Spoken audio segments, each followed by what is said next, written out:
ಇವತ್ತು ಅವರೊಂದು ಹೇಳಿದರು,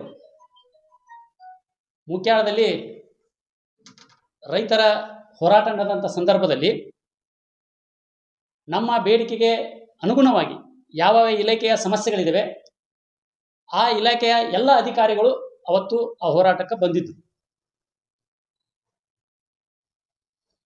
ಜಿಲ್ಲಾಧಿಕಾರಿಗಳಾಗಲಿ ಮತ್ತು ಜಿಲ್ಲಾ ಪಂಚಾಯತಿಯ CEO ಆಗಲಿ ಅವರು ಆದೇಶ ಮಾಡಿದರು, ಕಂಪಲ್ಸರಿ ನೀವು ರೈತರ ಹೋರಾಟದಲ್ಲಿ ಹೋಗಬೇಕು, ಆ ರೈತರ ಸಮಸ್ಯೆಗಳು ಏನಿದಾವಲ್ಲ ಅವೆಲ್ಲವುಗಳನ್ನು ಆಲಿಸಬೇಕು, ಯಾವ ನಿಮಗೆ ಪರಿಹಾರ ನೀಡಕ್ಕೆ ಸ್ಥಳದಲ್ಲೇ ಪರಿಹಾರ ನೀಡ್ರಿ, ಮತ್ತು ಯಾವ ಪರಿಹಾರ ನೀಡಕ್ಕೆ ಅವನು ಸರ್ಕಾರ ಗಮನಕ್ಕೆ ತರುವಂಥ ಕೆಲಸವನ್ನು ಅಧಿಕಾರಿಗಳು ಮಾಡಬೇಕಾಗತ್ತೆ. ಆ ನಿಟ್ಟಿನಲ್ಲಿ ಅಧಿಕಾರಿಗಳು ಬಂದಿದ್ದು.